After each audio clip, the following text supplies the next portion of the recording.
The COVID-19 testing throughout the nation. He is going to be with me. The White House reached out late yesterday to see if they could get him on with me. He will be here at 9:30. You're not going to want to miss that. The White House and the Senate have reached a $2 trillion stimulus deal package. The question is, how does it get through the House of Representatives today? I will explain. But first, let me do the daily audit of what is going on around the state right now, the state of Georgia. We've got 1,097 cases now, 361 people are hospitalized, and 38 of those people have died. That is a 3.4% mortality rate in Georgia right now. But again, the number is so low. Of the number of people that we know for sure are infected, the testing continues to go up. 56% of those, 57% of those are under the age of 60, 35% over the age of 60. It's a pretty even male-female split. Let me give you the county-by-county numbers here. Now, the list continues to grow. I realize we've got a lot of counties, but everybody's interested in what their county is, so listen for the name of your county. 191 in Fulton, 107 DeKalb, 101 Darty, 90 in Cobb, 76 in Bartow, 46 Gwinnett, 30 in Cherokee, 26 in Carroll, 24 in Lee, 21 in Clayton, 17 in Clark, 16 in Hall, 13 in Henry, 12 in Douglas, 12 in Fayette, 12 in Floyd, 11 in Lowndes, 10 in Coweta, 10 in Richmond, 8 in Forsyth, 8 in Gordon, 8 in Polk, 8 in Rockdale, 7 in Chatham, 6 in Columbia, 6 in Lawrence, 6 in Newton, 6 in Paulding, 6 in Troop, 5 in Early, 5 in Glenn, 5 in Hall, 5 in Oconee, 5 in Spalding, 4 in each of these Bibb, Mitchell, Muskogee, Pickens, Sumter, Tift, and Worth counties. 3 in each of these counties: Baker, Crisp, Effingham, Lamar, Lumpkin, Monroe, Peach, and Terrell. 2 in each of these counties: Baldwin, Barrow, Bryan, Butts, Coffee, Seminole, Stevens, Whitfield, and 1 in each of these counties: Ben Hill, Burke, Camden, Catoosa, Charlton, Chattooga, Clinch, Colquitt, Dawson, Fanning, Greene, Harris, Hurd, Irwin, Jasper, Liberty, Lincoln, Macon, Madison, Meriwether, Miller, Morgan, Pierce, Pulaski, Randolph, Tatnall, Telfair, Turner, Twiggs, Walton, and Washington counties. We have 79 cases. We don't know where the people are from. One of the interesting ones in my mind is Charlton County. That is south of Waycross. It's there at the Okefenokee Swamp area, and they're holding steady with just 1 case there. It has been 1 case there for 2 weeks now. They have not expanded, which is actually a good sign down there, that they only have 1 person. Now, you should know for perspective here, in India right now, they have shut the entire country down. The entire country, 1.3 billion people are now on a lockdown in India. That's never happened before in human history, that one nation has locked down in people's homes that many people. They hardly have any cases in India. The problem is they're afraid if it gets into the wild in India. They've got 562 cases right now and 10 deaths. And they're afraid if it gets into the wild in India, given the close quarters there and the lack of hygiene in parts of India, or lack of good sanitation, that it's going to go crazy. Nationally, we've got right now, 9:10 a.m., 55,238 cases in the United States.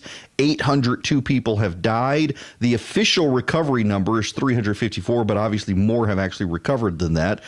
We've got growing numbers in Florida and Louisiana, and of course the New York situation is pretty terrible. What's going on in New York City right now? That city is just not doing well, and I want to get into some of the data there.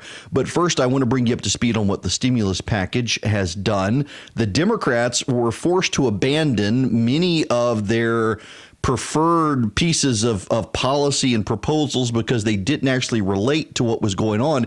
It was somewhat striking to me to see even members of the media turn on Nancy Pelosi. Now, initially, the media decided that it really wasn't Nancy Pelosi's fault. The media initially decided that Nancy Pelosi was in the right, and you started seeing from Politico and the New York Times and elsewhere that, the Republicans are just reverting back to the blame Nancy Pelosi thing, and it's not really her fault. It's Mitch McConnell's fault. It's the Republicans' fault. The Republicans aren't being reasonable. And then the data started leaking out from Republicans on what exactly it was that people were funding in the plan, and suddenly there was the great meltdown of the media that you can't do this. You can't do this. And even you had people like Sonny Huston at The View, which I can't believe they're still running that show, but they are. And she lost her mind over the president potentially benefiting. And in fact, it was one of the first people out of the gate suggesting this conspiracy theory that the reason the president wants to jumpstart the economy is because it's hurting him. Listen to this. This is what you call Trump derangement syndrome. If you want to know what I say is Trump derangement syndrome, it's stuff like this, that you view everything through the lens of Donald Trump as opposed to the lens of reasonable people in the country. We can save our grandparents if we just stay at home. That is not too much to ask for. And every single health expert is advising this president to continue to tell people to stay at home. For him to just sort of, flout that advice tells me that there is something in it for him. And it tells me that there's something economic in it for him. When you look at Trump's personal businesses, you know that he is losing almost $500,000 a day because 6 out of his 7 hotels are losing money. They are shuttered every day. And that is why our founding fathers put the emoluments clause into the Constitution, because our president should be more concerned about the lives of Americans rather than lining his own pockets. Well, and I think that's what this is really about. Governor. Emoluments clause. She went there. The emoluments clause. Yeah, this is cuckoo for Cocoa Puffs. Just bizarre nonsense from The View. But that's what the left is telling themselves. I've been seeing them doing this on social media as well. Here, in fact, in the stimulus package, there is a prohibition on members of Congress, their families, and the president and his family and any entities in which they have financial interests from taking advantage of the stimulus program. Now, the holdup on this was that they had to draft the agreements based on what the members of Congress came up with. They had to put it in legal language. That took the holdup. It's going to pass today, though. There will be $250 billion set aside for direct payments for individuals and families, $350 billion in small business loans, $250 billion in unemployment insurance benefits, and $500 billion in loans for distressed companies. I'm hoping maybe we can carve out some money for emotional support for the women on The View as well. The stimulus bill has a provision. I'm reading from CNN Now directly. The stimulus bill has a provision that would block President Donald Trump and his family, as well as other top government officials and members of Congress, from getting loans or investments from Treasury programs in the stimulus. The package would be the most significant legislative action taken to address the virus crisis, which is overwhelming hospitals and grinding much of the economy to a halt. Larry Kudlow, one of the president's advisors, called the package the single largest Main Street assistance program in the history of the United States. Under the plan, individuals who earn $75,000 in adjusted gross income or less would get direct payments of $1,200 each. Married couples earning up to $150,000 would get $2,400 and an additional $500 per child, whether single or married. The payment would scale down by income, phasing out entirely at $99,000 for single people and $198,000 for couples without children. When the final bill text hasn't been released, some of the areas have been debated behind closed doors for days while the final text hadn't been released. The debate stemmed over $500 billion in loans for distressed companies, with $50 billion in loans for passenger air carriers. Democrats contended there wasn't enough oversight, so the president agreed to an oversight board and an inspector general to make sure the money is spent the way it is supposed to be spent. The bill will ensure Small Business Administration could serve as a guarantor for loans of up to $10 billion for small businesses to ensure they can maintain payrolls and pay off debts. In addition, the bill would provide major amounts of funding for hospitals, $130 billion for hospitals and $150 billion for state and local governments that are cash-strapped due to their response. The Democrats largely abandoned what they were planning on putting in, and as far as aviation standards and funding for Planned Parenthood. A number of Republican senators actually came out last night and said it would be an absolute deal breaker if they funded Planned Parenthood in this. That's why the Democrats were trying to hold it up. They wanted to fund Planned Parenthood. I've got to tell you, in all honesty, Y'all are going to think I'm flippant on here, but I'm actually somewhat serious in this. Given the death toll of the virus globally, if they shut this thing down over Planned Parenthood, I mean, the virus could wind up saving more people because of the number of people that Planned Parenthood kills on a daily basis in this country alone. Planned Parenthood kills more people in a year in this country than this virus has killed globally so far. So there's putting it in perspective for you. But they apparently scrapped that provision. Now, here's the nutshell problem. How does this pass the House of Representatives? Well, when you got legislation in Congress, there are three ways to pass legislation. There's the voice vote, there's the roll call vote, and there's the unanimous consent option.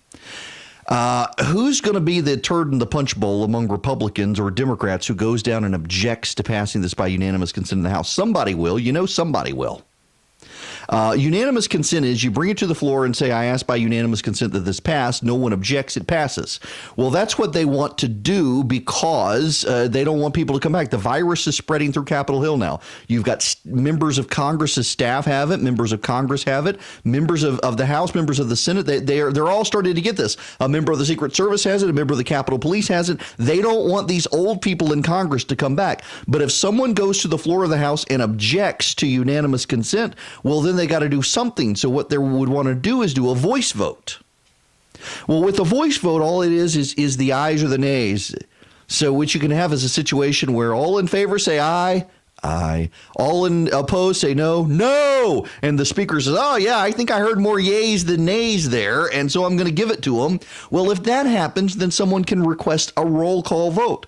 And if it's a roll call vote that's needed, then every member of the House of Representatives has to come into that chamber wearing hazmat suits, I would presume, in order to get this going. Goodness gracious. They don't want to do that. They would prefer that not happen, and they're concerned. Now, the Republicans in the House are saying they will go along with it, but they can't control individual members. So an individual member could march down to the floor of the House and object, forcing a roll call vote, and then make a motion for a roll. They could object and do a voice vote, and then you could object to a voice vote and do a roll call vote, and that's all super problematic. They don't want to do that. They would much prefer to have unanimous consent in the Senate as well. Now, it looks like they're probably going to do unanimous consent in the Senate out of respect for the members who are in quarantine. Mitt Romney has tested negative for the coronavirus. In fact, I got to read you this tweet from the president. The president just tweeted this out. This is really great news. I am happy. I can barely speak. He may have been a terrible presidential candidate and an even worse U.S. senator, but he is a rhino and I like him a lot. That's Donald Trump tweeting out the news that Mitt Romney has tested negative for the virus. Mike Lee is still in quarantine, and Romney has to be in quarantine for another week, even though he's tested negative for the virus so far. This all comes because Rand Paul tested positive and hung out with a number of senators after his test before it came back as positive, very much the Brandon Beach situation here in the state Senate. Luckily, though, no other members of the Senate have thus far tested positive. Amy Klobuchar's husband, the senator who was running for president, Amy Klobuchar from Minnesota, her husband has tested positive, and a couple of Senate staffers have tested positive now. Several members of the House of Representatives have tested positive. Members of staff of members of the House of Representatives have tested positive. The virus is clearly spreading on Capitol Hill. They don't want to stay there. Very much like the Georgia Capitol, ventilation and whatnot in the U.S. Capitol isn't the greatest thing. It is a very old building, a 200-year-old building. They want to move as quickly out of there as possible. But there's a problem. There's a problem. There's something else they have to do. Want to be on the show? Call Erick now at 8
Okay, I promise. Life has gotten busy. I've been bad about getting out the recipes. I will get out the recipes to those of you on the recipe list. Also, if you want all the links that I provided in the first half, my daily email I'm sending out on all the COVID-19 updates, the links to Johns Hopkins University's global dashboard of the viral spread, and the link to the Department of Public Health in Georgia and their county-by-county audit. Text the word data to 33777. Text data to 33777, and I will make sure you get that information. I will text it right back to you with my handy system I use. Now, I would like to go to Michael in Kennesaw. You're going to be up first this morning. Welcome. Hi, how are you today? Good. How are you? Good, thanks. My question is, one of the things I cannot find in the bill is, when they talk about the means testing, are they basing it on, I guess, 2018, but also is it based on your gross income? Is it based on after deductions? After deductions, adjusted gross income after deductions. And the one thing they're doing is if you file your taxes for 2019, they will base it on your 2019 taxes instead of your 2018 taxes. But since most people haven't filed 2019, they'll go with your most recently filed tax return. Okay, most recently. And how does it work with the children? You get $500 extra if you have children. It's not per child. It's just $500 extra if you have children. Now, does that have anything to do with your gross versus your net, or is it automatic? That's automatic $500. No net, no gross there. All right, perfect. All right, thank you very much for your... So there's one thing else that Congress must do. Congress must do another stimulus plan. How about that? They're already talking about it. They're calling this phase 3. They're actually calling this one now. I think they're calling it phase 3, not phase 2. I thought it was phase 2. I've heard it referred to as phase 3, but they're now talking about phase 4. What are they going to do with phase 4? They've got several other bills they need to do. One of the big issues is while they're adding some money for airlines, they're not sure they've added enough for airlines, and then they've got other industries that are being very hard hit, including some of the utility companies out there that are not canceling services. Although here in Georgia, interestingly enough, if you're with Flint Electric, Flint Electric is going to turn off your power if you can't pay. There was a story down, I think, 13 WMAZ down in Macon. Let me see. I think I saw it on their website earlier today. Flint Energy. Flint Energy is one of them. The Georgia Public Service Commission has released a list of utility and other companies that are not postponing, disconnections for a period of relief. Kendrew Queen says his electric utility company, Flint Energy, said they'd cut off his power because of an unpaid bill. The Georgia Public Service Commission released a list of utility and other companies who have suspended disconnections. Oh, their subtitle is wrong. Some of the companies suspending disconnected service include Georgia Power, Tri-County EMC, Southern Company, Atlanta Gas Light, Xfinity, Comcast, to name a few. I've got the list here. Here are the ones. Let's see. According to the Public Service Commission, here are postponements, a list of services that have suspended disconnections. It is subject to change. Amicalola EMC, I'm saying that wrong, AT&T, Atlanta Gas Light, Canucci EMC, Clayton County Water Authority, Columbus Water Works, the City of Statesboro, the City of Sylvanus, Cobb EMC, Coweta Fayette EMC, Georgia Power, Habersham EMC, Jackson EMC, the Macon Water Authority, the Noonan Utilities, North Georgia EMC, Okefenokee Rural EMC, Planners Electric Membership Corporation, Tri-County EMC, Scana Energy, Southern Company, the U.S. Department of Housing and Urban Development, Walton EMC, the Water Utility Management Service, Windstream and Xfinity Comcast, Windstream until May 12th, Comcast for 60 days, Water Utility Management until March 31st. You can go to the Georgia Public Service Service Commission and find this list, but those are the ones thus far who have decided to postpone disconnects. If they're not on the list, if I didn't read their name, like, for example, Flint EMC, they are shutting you down. Flint Energy shutting you down if you can't pay your bills during this time. But Georgia Power, Southern Company, Atlanta Gas Light, Comcast, they're the good guys here. Amazing. Now, coming up, you're not going to want to miss this. The Admiral Brett Giroir, he is the Assistant Secretary of Health and Human Services, and he is in charge of coordinating COVID-19 diagnostic testing efforts between public health service agencies, the Centers for Disease Control, the FDA, state and local public health authorities, private and public clinical labs. I want to talk to him about what goes into the testing, where people can get it, how the delays are going, how the processes are going. Lots of questions about testing from people. I want to get to those and the supply chain issues with Admiral Giroir. I have spent a day trying to figure out how to pronounce his name accurately so we can have a great interview. And when we come back, the Admiral will join me here on the Erick Erickson program across the state of Georgia.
And welcome back. The phone number here, 877-97-ERIC, 877-973-7425, broadcasting from the North Georgia mountains to the Florida line across the state of Georgia.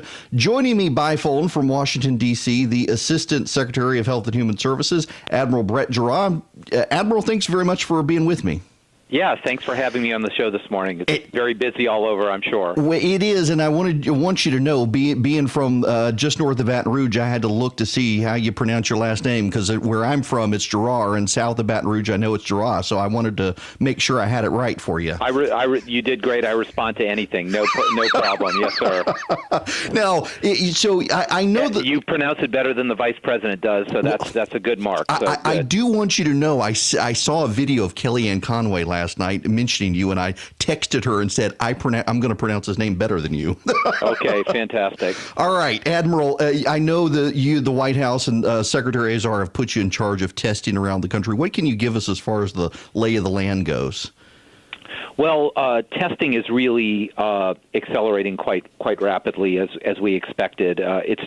Testing really started as something that only the CDC can do, and now the large reference laboratories that over 90% of hospital systems use have been up and running. And as of yesterday, we had over 300, and I believe the number is 369,000 tests done in the U.S., so ramping up very, very rapidly. It's still very important to know, though, that not everybody who wants a test should get a test, because we really need to preserve our capacity for those who are hospitalized or sick, or healthcare workers, first responders, or those who are elderly and symptomatic.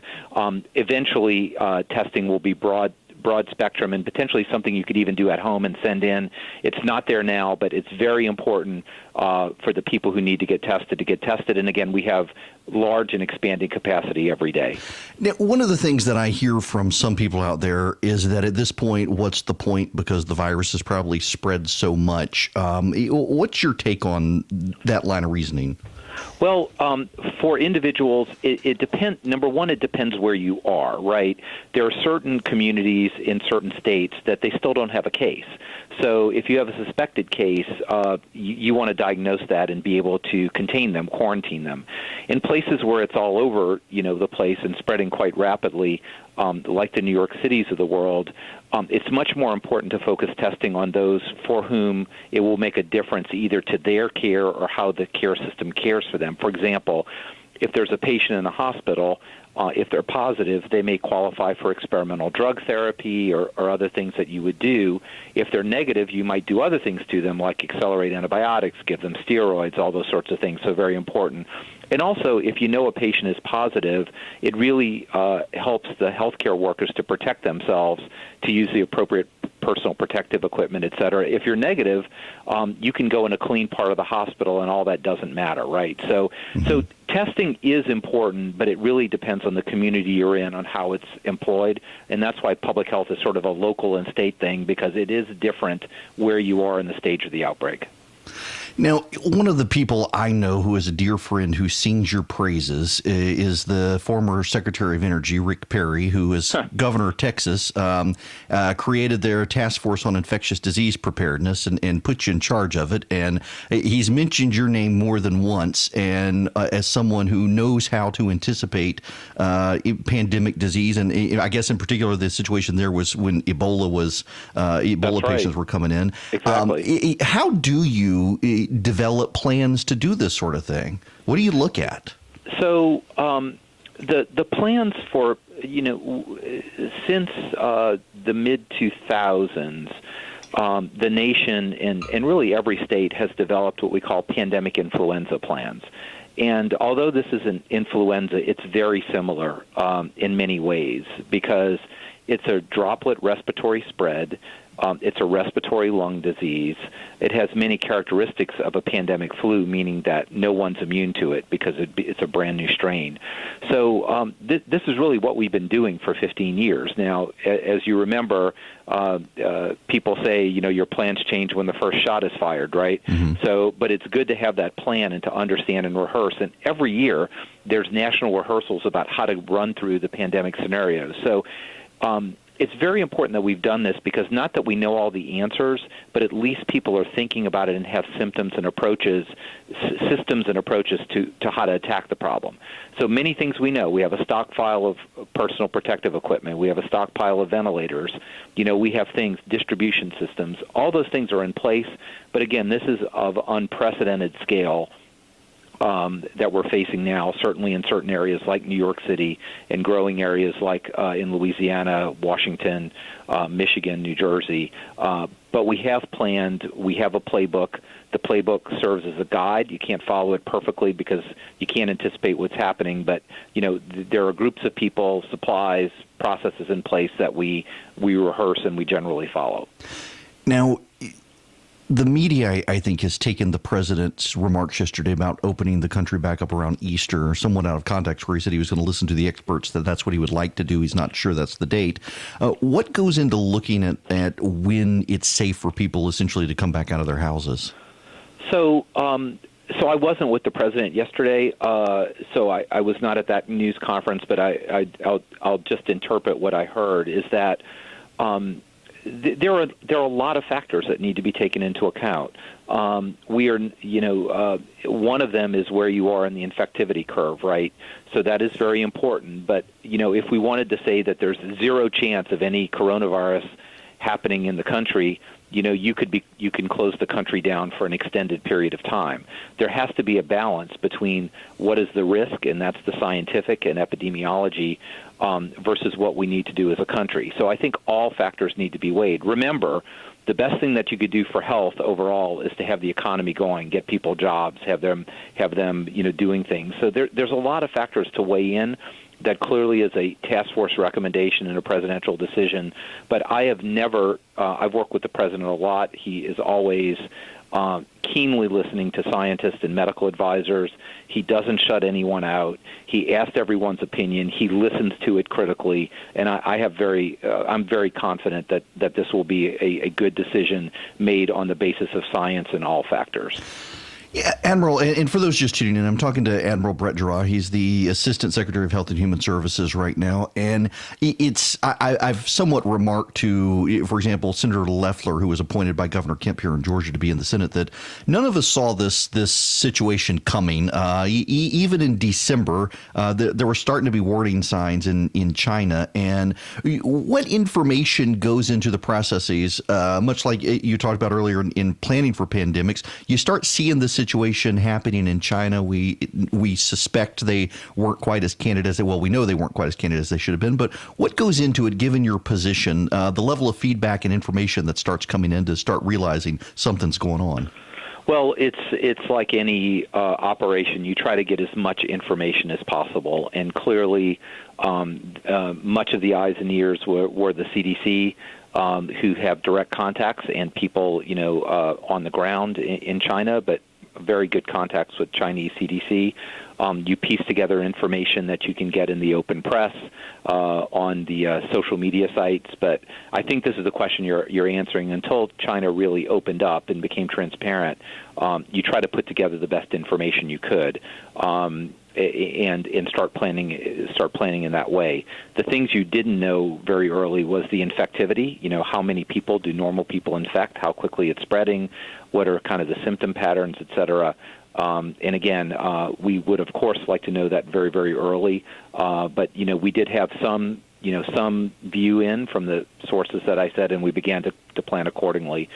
Secretary Azar, our secretary, took this very seriously, as we all did, and we really engaged in planning from the moment we heard something. But of course, when the information got out much more readily about what it was, and certainly when the genes for the virus became available, then everything went into full swing. Once you had the gene sequence, we can start on a vaccine, and that was done immediately.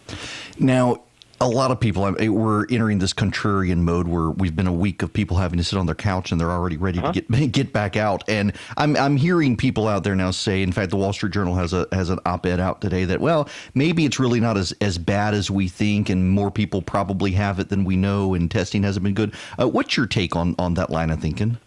My take is don't be foolish.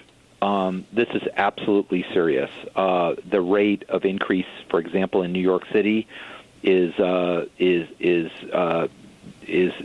doubling about every day, the number of deaths or more that we're seeing. We're still seeing people getting, infected. And for most people, this is not going to be a serious disease. But for the elderly or those with chronic conditions and some who are young, this is definitely a life-threatening disease. We do not have clear medications against it, although there are some that are hopeful. We do not have a vaccine. What we do know that works is the kind of social distancing, stopping travel, staying in your home as much as possible, not gathering in groups. That will work. If we are foolish enough to disregard that because we don't think it's a real problem, then this could be catastrophic for the country. So I think people really need to heed the president's advice, the advice coming from the task force. 15 days, right, and we'll evaluate it. But that 15 days is critically important, and it's our major weapon to stop this outbreak. Last question for you. I know supplies around the country in hospitals are tight. My wife is someone who has been upstairs sewing cloth masks for her doctor and friend nurses to put over their disposable ones just to preserve them longer. And I know there are a lot of people around the country. In fact, elastic is running slow or running short as a result. And there are some people online I'm seeing saying, oh, you should take out the antiviral filters from air conditioner filters and sew those into masks and things like that. Are people doing more harm than good with some of these things, or should they keep that up? Yeah, there are ways to protect yourself, and there are ways not to, and there are some clear guidelines on CDC. It's very important to preserve what masks we have for the people at risk. So if you're a layperson not interacting, stay at home. You don't need to buy masks, right? We need to have masks for the people who are in the healthcare system, those who are sick and need to have a mask to protect them from spewing the virus all over. There are many alternatives popping up. I think the president announced a few days ago the Hanes Company has a cotton mask that they're going to make in millions of quantities coming out that are impregnated with copper and I think zinc ions that are very highly antimicrobial. These will be coming out in the millions and millions and millions.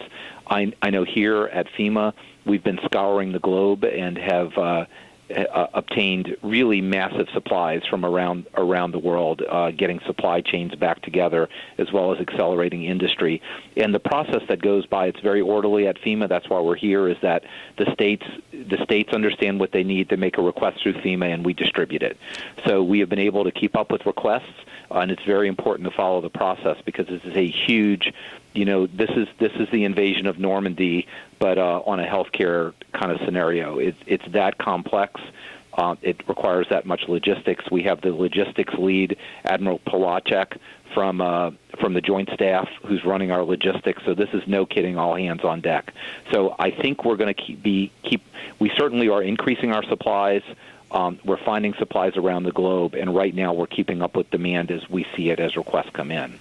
Well, Admiral, listen, thank you for taking some time out with us today. I really appreciate it. I know your schedule is tight and busy, but this has been quite informative. Thank you so much. Thank you so much for having me. Okay, look forward to it. Okay, and thanks for the name pronunciation. Absolutely. You did a great job. Thank you. Take care.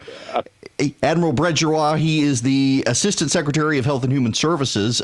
Fascinating background. I didn't want to take time in his interview to give you all of his background, but as I mentioned, he is a four-star admiral in the Public Health Service Commission Corps. He worked as the head of viral spread. What is the exact title there? The Texas Task Force on Infectious Disease Preparedness and Response. He also worked for DARPA for a number of years. He was full-time as the Deputy Director of Defense Sciences Office from 2007 to 2008. He studied, unconventional pathogen countermeasures to develop new approaches to vaccines.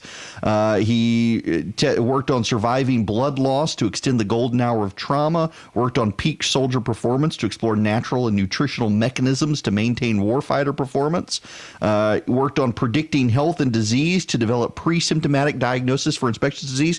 It's funny how people like this just wind up in the right place at the right time. And a part of this is the president puts people in. All presidents do it, not just this president. They put the people in who are best able to handle jobs. And he is definitely someone who is able to handle the job. He also was with the Defense Sciences Study Group, working with NASA on the space biological technologies, among other things. So a fascinating background. The only downside is he's an Aggie, but that's we'll give him a pass on that one. But he was born in Louisiana, so I got to give him a pass. Admiral Brett Giroir, really appreciated him stopping by and the White House for reaching out to us to get him on with us. Well connected and well respected.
It is 53 after the hour, and I want to go to the phones here as we can wrap this up. I want to go to Mike. Welcome, Mike. How are you? Hey, Eric. Good to hear from you, buddy. Thank you. What's going on? Nothing. I'm a long-time listener. But anyway, I got two questions. Okay, does people on food stamps get that check? And then the other question is, I actually got fired from one job for being late, and I went to work for this man that don't take taxes out. So how do I go about getting any money like that, not paying no taxes in the last couple of years? Oh, so now, have you filed any tax returns? Not lately. Okay, so my understanding, and don't hold me to this, Mike, because I hadn't seen the full text of the law, but I've just read the background briefings from the Senate and from the White House on this. People who are on assistance will get checks, and everyone else, your check will be determined based on your federal tax filings. Now, I suspect if you have a Social Security number and you haven't filed taxes because you've had no income with which to file taxes, you would qualify. However, if it's a situation where you've had the income and you haven't filed the taxes, you obviously probably need to talk to a tax lawyer on that situation. Largely because if you got a revenue stream and you're filing 1099s or you're taking money under the table, you could have some problems if you go trying to get money from the federal government right now. That's part of the problem. But everyone else is going to be based on your most recent tax filing. That was one of the hangups on the legislation. Is do you premise it on 2018 taxes, or do you premise it on the most recent taxes? And if you premise it on the most recent taxes, then a lot of people's situations change between the 2018 filing and 2019 filing. Now, for people who have never filed taxes before, I'm not a lawyer. I used to be a lawyer. This is not legal advice for folks in Mike's situation. If you've never filed taxes before, now is probably not the time to go asking the federal government for $1,200. Why? Because they're going to wonder why you are not on the tax rolls. And they're going to start asking questions. And you probably need to be careful with that. Now, I happen to know someone who was in a similar situation, who had money. It was a cash-only business and had never paid taxes. And what his accountant, I swear I'm not talking about me or anyone in my family. What this guy's accountant recommended he do is that he get a incorporated business, start filing taxes slowly over time. You've got like I think it's a 7-year statute of limitations. And essentially the accountant's advice to this friend of mine was you need to start paying a little into the system over time and build up every year to make it look like you're growing a profit for your business. Do it as straight as you possibly can to eventually you get to the point where you're not on the government's radar screen. If you pop up on the government's radar screen right now and you haven't paid taxes and you've been taking money, particularly if you've only been a cash-only business, the person you're getting the money from is going to be in trouble, and you're probably going to be in trouble when the IRS comes calling to figure out why you need this money and why you haven't been paying taxes. So be careful. And listen, I understand there are many people in this situation. Let's not pretend this is an anomalous situation. There are people in this situation who they get paid cash and it's not reported.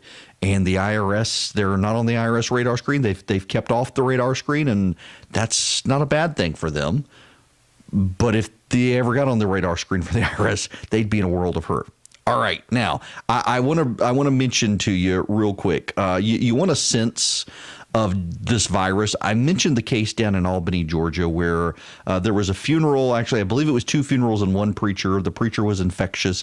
And the spread that's happened down in the Dougherty County area has largely come out of this funeral and the people who then left the funeral and infected other people. You've got this huge now spread down there. It looks like they're going to put everyone in lockdown in Dougherty and Lee County and the surrounding counties. But there's also this story out of Arkansas. 34 individuals who have connections to an Arkansas church have been diagnosed with COVID-19, and the number is expected to climb higher. Donald Shipp, a deacon at First Assembly of God in Greers Ferry, Arkansas, told the Arkansas Democrat-Gazette all 34 attended a Kids Crusade event on March 6th through the 8th. Among those infected are the pastor, Mark Polinsky, and his wife, Dina. Now, this happened. My kids were still in school at the time. This is before they closed down. This happened before the CDC was telling people to socially isolate, and this virus has spread because it's that contagious. Remember, it is more contagious than the flu. The flu infects 1.3 people for every 1 person. This infects 3 for every 1 person. That's 15. How much the virus has infected people. So please do stay safe out there, socially distance, isolate, wash your hands, all of that stuff, and you should be safe, I hope.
Hello and welcome. It is Erick Erickson. Welcome. It is 6 after the hour. Let's get going because there's a lot of stuff. The phone number, if you want to call into the program, 877-97-ERIC, 877-973-7425. As always, I'm starting the show right now with the audit of counties around the state so you can keep track of how the virus may or may not be spreading into the various counties. I want to do that. I also want to tell you you can get access to the data very easily. I've tried to make it accessible to everyone. If you text the word data to the number 33777, I will send you back 3 links. One is to a daily email that you can subscribe to. You can subscribe for free if you want the basic stuff. If you want the detailed stuff, it's $7 a month or $70 for a year. I don't want to profit off the COVID-19 stuff, though, but I've been doing some deep dive stuff for subscribers in addition to the general stuff. The second link is to this, the Georgia Department of Public Health website. The third one is to the Johns Hopkins University Medical Dashboard globally. Here's where we are. These numbers will update at noon today and then again at 7 p.m. This number was updated at 7 p.m. last night. We've got 1,097 cases in Georgia, 361 of them hospitalized, 38 of them dead. That puts the mortality rate at 3.4%, which is actually in line with the global average right now, but not a lot of cases. 57% of cases are under the age of 60. Now, here is where we have the viral spread county by county. 191 in Fulton, 107 in DeKalb, 101 in Doherty, 90 in Cobb, 76 in Bartow, 46 in Gwinnett, 30 in Cherokee, 26 in Carroll, 24 in Lee, 21 in Clayton, 17 in Clark, 16 in Hall, 13 in Henry, 12 in Douglas, 12 in Fayette, 12 in Floyd, 11 in Lowndes, 10 in Coweta, 10 in Richmond, 8 in Forsyth, 8 in Gordon, 8 in Polk, 8 in Rockdale, 7 in Chatham, which has just gone on lockdown, by the way, 6 in Columbia, 6 in Lawrence, 6 in Newton, 6 in Paulding, 6 in Troop, 5 in Early, Glenn, Houston, Oconee, and Spalding, 4 in Bibb, Mitchell, Muskogee, Pickens, Sumter, Tift, and Worth, 3 in Baker, Crisp, Effingham, Lamar, Lumpkin, Monroe, Peach, Terrell, Baldwin, Barrow, Bryan, Butts, Coffee, Seminole, Stevens, and Whitfield, and then 1 in each of these counties. Ben Hill, Burke, Camden, Catoosa, Charlton, Chattooga, Clinch, Colquitt, Dawson, Fanning, Greene, Harris, Hurd, Irwin, Jasper, Liberty, Lincoln, Macon, Madison, Meriwether, Miller, Morgan, Pierce, Pulaski, Randolph, Tattnall, Telfair, Turner, Twiggs, Walton, and Washington. There are 79 whose residents are unknown. I keep waiting for Taliaferro County. And the reason I keep waiting for Taliaferro County is, for those of you who don't know where it is, 1, it's just proof that I know how to pronounce the name. But 2, there's actually a story there. I dated a girl when I was in college. I dated a girl from Taliaferro County, and I made the mistake of calling it Taliaferro, and I never thought I would ever live it down.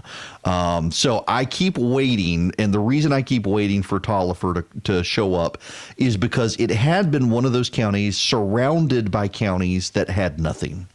Well, now Greene County has the virus. There's 1 case in Greene County. Greene County is Lake Oconee. Greensboro, that area. And Taliaferro County is 1 county over. And it is surrounded on all sides by counties without the virus, except now bordering Greene County. The other one I'm interested in is Warren County, Warrenton, because that too, in Warrenton, just so you know, Warrenton has I-20 running through it. It touches no counties that have the virus. And so I've kind of been watching these to get a sense of the spread. And at the same way, what do you do about these counties when there really isn't an impact there? Or, for example, what do you do with Hancock County? Hancock State Prison's there. You got Sparta is there. Why put that whole place down in lockdown? Why put Straw's Barbecue on lockdown in Sparta or the Ace Hardware in downtown Sparta when there are no cases in the county? And that's what the governor's been dealing with. That was part of our interview yesterday when I talked to him, is he doesn't want to shut down the whole state. He wants to let individual counties decide for themselves, because there are some counties where the virus has not spread. If it does spread, it'll be just a couple of people. So why punish those counties economically, particularly because most of them are rural counties already on difficult times? So why do that to them? And I think it makes sense. Take Montgomery County, for example. Montgomery County is in South Georgia. Mount Vernon is down there. It is, for perspective, it's south of I-16. Next county over is Vidalia. It has Vidalia in it, Toombs County, Vidalia, and Montgomery County is surrounded by counties that are also virus-free. It's rural, doesn't have a lot of major industry down there. Bruton Parker College is down there.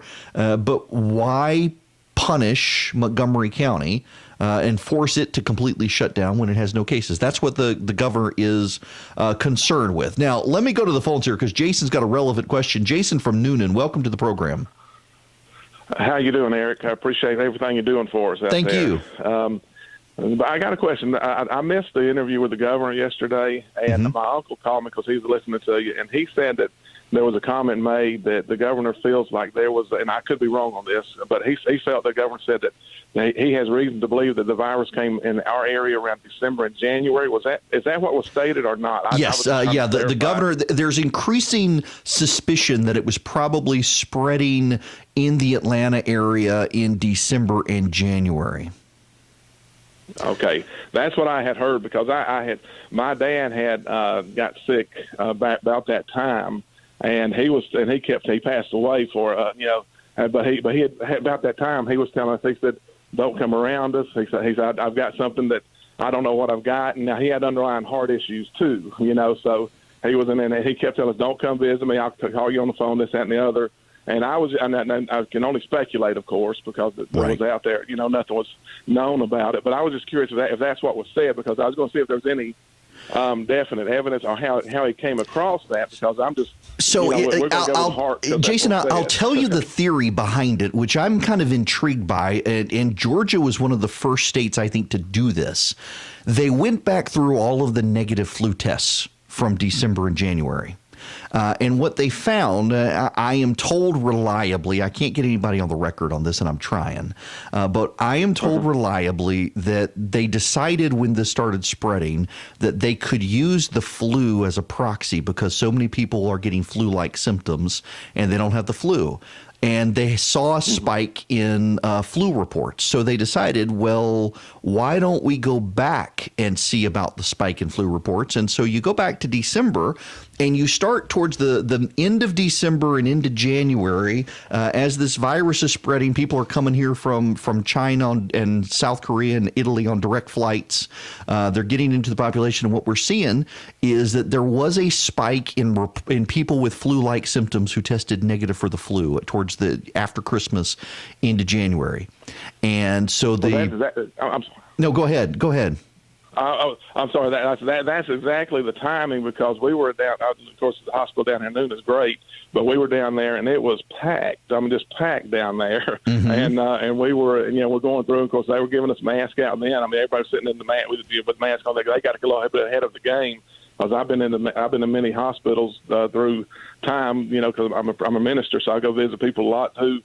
But I've never been in a hospital. I told my buddies, I said, I've never sat in an emergency room full of people with masks on, know, and they were doing that back in December, January. So I was just curious if that was what was said, because I mean, like I said, it's not a bad thought. I just was wondering if there's any documentation around it. So I appreciate that. Yeah, absolutely, Jason. Thanks very much for the phone call. So that's the thinking now. And by the way, this is educated speculation on their part. They can't prove it. And once you've had the virus, you can't go back through and test people. Once the virus is out of someone's system, the COVID-19 test returns a negative result. You got to have it. And we weren't testing people until March. And we are testing people now. And I mean, in Coweta County, Jason's calling from Noonan, there are only 10 cases there. But the cases have exploded in Fulton County. Now, there's an upside here that some of you are already jumping to.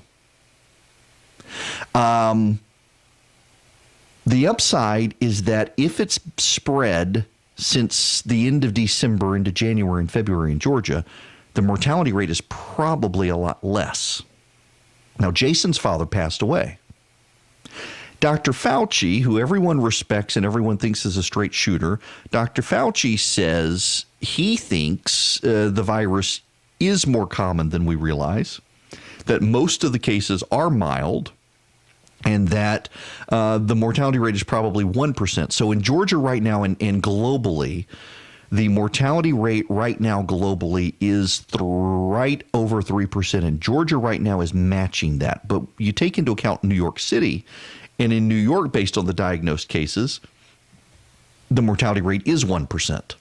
Let me run the numbers real quick here on the fly here. So globally, there are 19,675 deaths so far. There are 438,749 confirmed cases. That is a 4.5% mortality rate. You take out the Chinese data, it reduces it to, it actually shoots it up to about 5%, if I'm honest with you. But when you start looking at just Western European nations, you take out some of the third world country data, and you look at the Western nations, the mortality rate goes to about 3%. And if Dr. Fauci is right that this is more widely spread and less understood and less tested, it would reduce the mortality rate to about 1%. That's not bad. Now, the problem, though, is, and for a lot of people out there thinking, well, hey, why then don't we just treat this like the seasonal flu? One, I'm realizing from talking to friends of mine, and you may need to be disabused of the notion yourself, and I don't mean this insultingly or disparagingly, but a lot of people are talking about this as well, this is just the flu, and they're comparing it to H1N1. H1N1 was the flu pandemic during the Obama administration that swept through, and it had a mortality rate just like the flu of about a tenth to 0.3% of people would die of H1N1. In fact, it got to the point where they were able to test with the flu to figure out how many people got it, and a lot of people were getting H1N1, not getting the flu.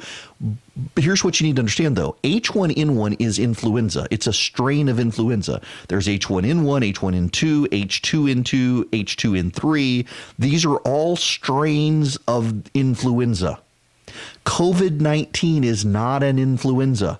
We talk about flu-like symptoms because the symptoms present as the flu, but it's not the flu. And that's the real disconnect for a lot of people, I think, is that we're not actually talking about the flu here. We're talking about a completely different virus that is unrelated to the flu. The symptoms look like the flu, but it's unrelated to the flu. It's something different. It's something more deadly, 10 times more deadly than the seasonal flu. And that has to enter into the conversation, and it enters into the conversation about the issue of the president and whether or not we should close down the country. Now, before we get there, though, I want to play Dr. Birx because this comment from her is not getting a lot of attention, and it probably should with regards to testing. I just want to speak to the Americans for just a second, though. We have to ensure that we still are testing, even though probably by today we will have done more tests than South Korea did in 8 weeks, in the last 8 days. In the last 8 days, we've done more testing than South Korea. But we did that because we transformed the testing process, as the president spoke to. But we don't want people who are just worried to go get tested. If you don't have a persistent fever, if you don't have a cough, if you're not in the risk group, if you're not a nurse or doctor, we really want the testing and the drive-through testing and the testing that is provided in the cities to be very much still focused on the people who need it, because there's only so much even those high-throughput machines are doing. They're doing about 50, 60, 70,000 tests a day now. They could get potentially to 150,000 a day. But we want to make sure we're testing in the areas that really have the problems. There you go. There you go. It is remarkable that we've been able to get this far. And what's so aggravating to me is there are a lot of people saying, well, why were we doing it back in January? So why did South Korea get farther than us? What did the president do? I do hope people understand. And I know that the president breaks people. And, you know, I'm not an overwhelming fan at times of the president. There are things I like. There are things I don't like. But in all honest to goodness, the situation here is this was not the president's fault. There are plenty of things you can blame the president for in life. This is not one of them. This was the FDA, the CDC, the bureaucracy that wants to dot every I and cross every T and doesn't want to speed things up. The president had to intervene to make them speed things up. But please do understand, for all the things that you can complain about with the president, and there are many, this is not one of them. This was not the president's fault. And it shows you, to the extent the media is carrying water for the left, just how willing they are to blame the president for this sort of thing when he had no responsibility. This was the federal bureaucracy in place with careerists who were there for Bush, Obama, and Trump, and suddenly it's this president's fault that the career bureaucracy. If anything, this should show us that in civil service reform, we need the president to be able to fire people more expeditiously than he's allowed under the federal civil service law.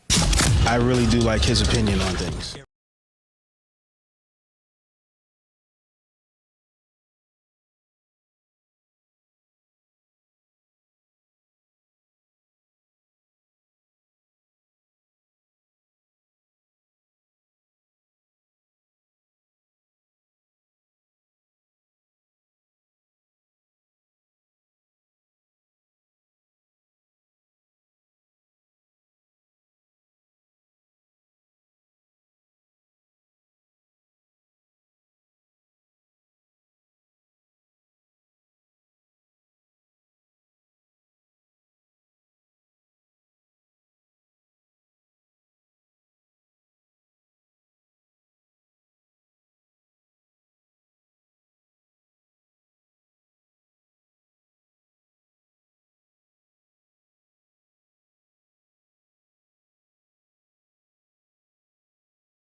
You can call in. The phone number is 877-97-ERIC, 877-973-7425. What about Easter?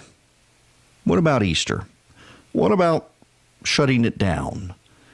I want to play for you what the president actually said, because it sure is getting misquoted by the media. And, you know, again, if you should check out the video, which if you text data to 33777, the very first link I send back is to a website called Substack. It's you'll see ewerickson.substack.com. That's the daily newsletter I'm sending out to people. It's subscription based, but I'm sending out a lot of free content as well, including this video in the very top post. If you go to that link, you would find it. You can see it for yourself. And I want to play the full quote from the president in context so you get a sense of what he's actually saying.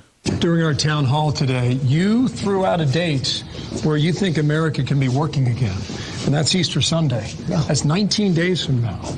How did you come up with that day? Well, it's 19 days, but add another 7 because we've been doing this now for 7. So that's from the time we heard about it. 7 and 9. From the time so from the time we close it up. So you could add 7 to 9.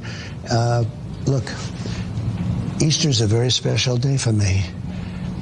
And I see it's sort of in that timeline that I'm thinking about. And I say, wouldn't it be great to have all of the churches full? You know, the churches aren't allowed, essentially, to have much of a congregation there. And most of them I watched on Sunday online. And he was terrific, by the way. But online is never going to be like being there. So I think Easter Sunday, and you'll have packed churches all over our country. I think it would be a beautiful time. And it's just about the timeline that I think is right. It gives us more chance to work on what we're doing. And I'm not sure that's going to be the day, but I would love to aim it right at Easter Sunday. So we're open for church service and services generally on Easter Sunday. That would be a beautiful thing. Notice what he actually said. He didn't say we were going to do it. He didn't say it was going to happen. That's aspirational. I mean, his exact quote here, it gives us more chance to work on what we're doing, and I'm not sure that's going to be the day, but I would love to aim it right at Easter Sunday. I'm not sure that's going to be the day. If you listen to the major media coverage today, they're treating it as if the president said it is a date certain. They're treating it as if the president said today's the day, Easter Sunday is the day we're going to resurrect the American economy. That's not what he said. It's not at all what the president said. What the president said was, I'm not sure that's going to be the day. Now, he held the press conference at the White House yesterday. And again, the president said he'd like to do Easter Sunday. But there are a lot of factors that come into it. If is a conditional word. It means that certain things have to happen for it to happen. Certain things have to happen for people to go back to work on Easter Sunday. That's what it means. And the fact that the media wants to treat it as a date certain and then trot out people. I mean, this is what CNN and MSNBC have both done. Is that Sanjay Gupta was on CNN last night saying that this would be bad if we did this, if we haven't gotten it contained. And again, if. On MSNBC, they were much more direct, blasting the president for saying this, that it was building false hope, that it was irresponsible, that we can't do it. By the way, one of the things that I'm noticing is you know how when there's a snowstorm in New York City, Anchorage, Alaska may get 5 feet of snow and it never makes the front page of the newspaper or the lead story in the ABC Nightly News. But if you get 3 snowflakes in New York City, it's going to be a front page story and the lead story on the Nightly News. It's the same thing with this viral outbreak. They are convinced, the media is, that the whole world is going to hell in a handbasket because New York City is. It is a very region-specific view that leaves out the fact that 63% of cases now are in 4 states. Something like 50% of the cases are in New York City alone. 50% of the cases are in New York City. All of the rest of the country combined has fewer cases than New York City. Think 30. About that. But Washington and now Louisiana and South Florida are having explosions. You know, those kids who were on the beach in South Florida are going home now with coronavirus and spreading it back to their home states, which so many people said they would do, and they have. But the regional specific coverage of New York City is deeply disappointing here. We're not getting a real picture of what's happening in the country.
It is Erick Erickson here. The phone number is 877-97-ERIC, 877-973-7425. Let's go to Tom, waiting patiently on the phone. Welcome. Hi, Eric. Good job. I really appreciate all the information. You're doing a great service. Thank you. More of a comment, I guess, maybe followed by a question, but I have to travel frequently for my job. Unfortunately, I can't get out of it. But every day, you say it, I see it on the news, where companies, governments, schools, they're checking everybody's temperatures before they even come in with their digital thermometers. Mm-hmm. If they don't pass that because they have an elevated temperature, they go home. Mm-hmm. Our biggest factor in transmission appears to be air travel, maybe declining now because people aren't flying. But why aren't airports doing this with, I guess, the airport workers, airline crews, passengers especially, at TSA checkpoint, check their temperature. If it's too high, above 100, I guess 100.4, you don't come in. Look, I totally agree with you. And in Atlanta now, we've had 3 TSA agents themselves who have it and probably they were touching people's luggage. We know it lives on hard surfaces long. Listen, I think that's a great idea. And frankly, I think that is a purview where TSA could pass out. Now, the question is, where do they acquire all the digital laser thermometers? I've got one I use for my grill and my pizza oven. I'd let them borrow it. But clearly, they could do something. And, interestingly enough, they were doing it at major checkpoints, international airports, including Atlanta. They were screening people coming in from China and then in from Milan for a while. And I don't think they're doing that anymore. Maybe they are, but I don't think so.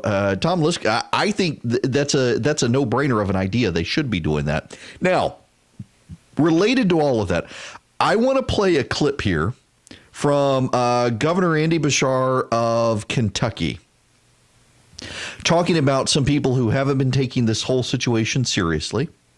There is relevance here. I want to explain it to you after I play the clip. I want to say we still have folks that aren't following the recommendations, and that ultimately hurts all of us.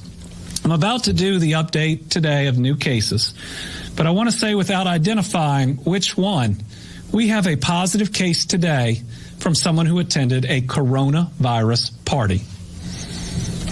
And this is the part where I, the person that tell everybody to be calm, have to remain calm myself. Because anyone who goes to something like this may think that they are indestructible, but it's someone else's loved one that they are going to hurt. We are battling for the health and even the lives of our parents and our grandparents. And don't be so callous as to intentionally go to something and expose yourself to something that can kill other people. We ought to be much better than that. And folks, we all owe each other a duty. We all owe each other a duty to protect each other. And we simply can't have folks that are doing things like this. So this is one that I hope I never have to report on again. This is something that no one should be doing across the Commonwealth. And my job in these press conferences is to talk to you about how we're going to get through it, and we are, and that we're going to do everything we can to protect the lives of those around us. But this is one that makes me mad. Y'all, look, I got to agree with the Democratic governor of Kentucky. It rather is dumb. And you shouldn't be doing that. It's just silly. Man, y'all, seriously, this actually is a serious virus. But here's the thing, and this is why I wanted to play the governor of Kentucky, because we're hearing this from governors around the nation, that people are doing things like this, and this is for the governors of the various states. You see, we live in a federal republic, and each state has way more power than the president has to shut things down. There was a text message that went out 2 hours ago from the government in New Zealand ordering mandatory shelter in place for the entire nation of New Zealand. In India, the Prime Minister of India has shut down the entire nation. president can't do that in this country. We have a federal republic. Now, the president can if there's a war power enactment by Congress, which hasn't done that. But right now, the power resides with the governors of the several states. And so the governor in California can order a lockdown in California. The governor in Florida can order isolation for people who come in from the tri-state area of New York, New Jersey, Connecticut, that area. But the president of the United States cannot lock down the entire nation. He can tell the governors to do it, and the governors can choose to or not choose to. But so much of the media coverage is focused on the president needing to make us do this, and institutionally, he can't. Here's the vice president from the other day talking about this. And that is the way our system works. It's extremely important that the American people recognize that one of the things that makes America different is that we have a system of federalism, and that by putting FEMA in the lead, the president has emphasized that our response to the coronavirus is in the anthem of FEMA. It is locally executed, state managed, and federally supported. We want the people on the ground, the decision makers, to have what they need. We want states to be able to manage the unique circumstances in their states. And whether it be the legislation moving through the Congress or the efforts the president announced today, major disaster declarations, Title 32 on the National Guard, resources flowing, hospital beds flowing, we're going to continue to make sure that our states have what they need to meet this moment. So we're going to make sure the states have what they need, but it is the state call. It is the call of the states. So, for example, you have Dr. Birx, who the president referred to as maybe the world's greatest expert on what she does. A brilliant woman. Her mentor is Dr. Fauci. And here's her at the White House press conference yesterday. We remain deeply concerned about New York City and the New York metro area.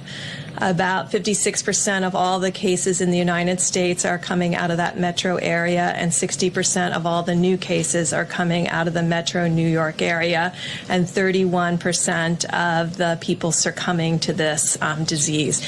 It means, because they still are at the 31% mortality compared to the other regions of the country, that we can have a huge impact if we unite together. This means, as in all places, they have to be following the presidential guidelines that were put out 8 or 9 days ago, and this will be critical. But to everyone who has left New York over the last few days, because of the rate of the number of cases, you may have been exposed before you left New York. And I think, like Governor DeSantis has put out today, everybody who was in New York should be self-quarantining for the next 14 days to ensure that the virus doesn't spread to others, no matter where they have gone, whether it's Florida, North Carolina, or out to far reaches of Long Island. We are starting to see new cases across Long Island that suggest people have left the city. So the rich people of New York City are fanning out across the nation and taking the virus with them.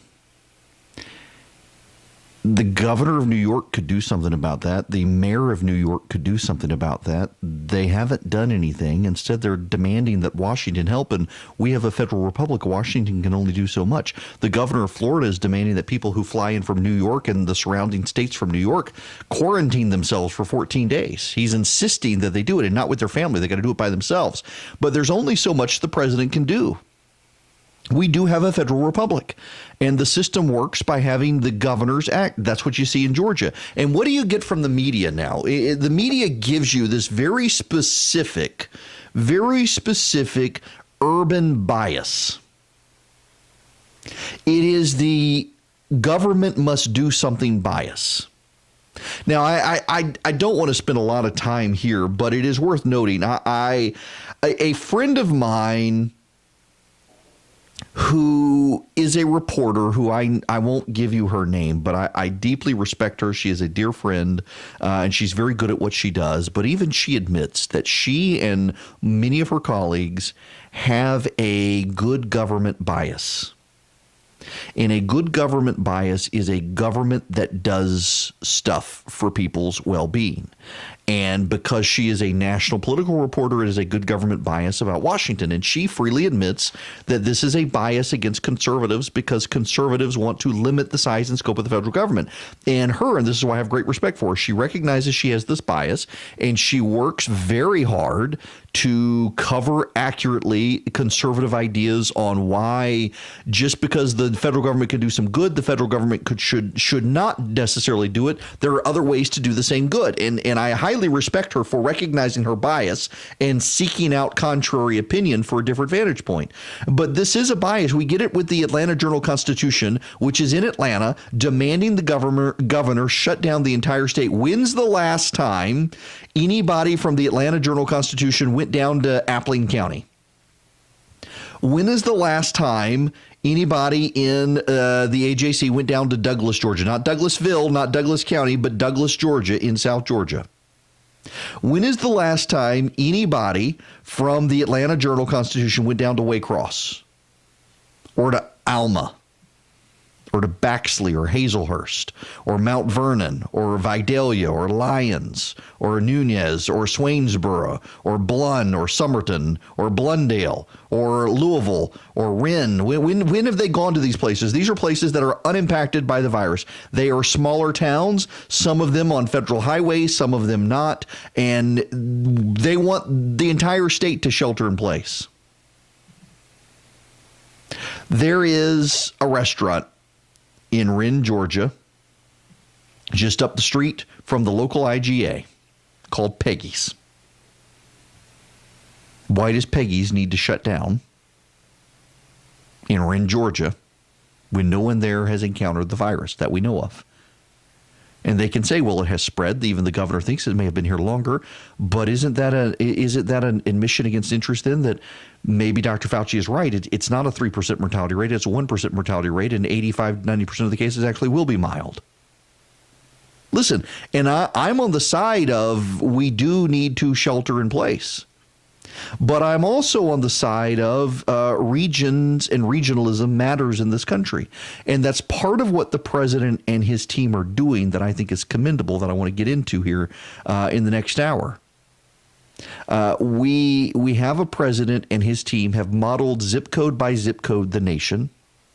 And in modeling zip code by zip code the nation, they are able to determine the economic impact by zip code and the viral spread by zip code. And so we may come a time by Easter where the president's team looks and says, listen, there are parts of the South where it turns out warmer weather actually does impact the virus and slow its progress. And there are parts of the South where the virus is winding down for the summer. It may come back. We got to keep an eye on it. But let's all let them go back to work and get out of their houses and go to the beach and regain economic activity.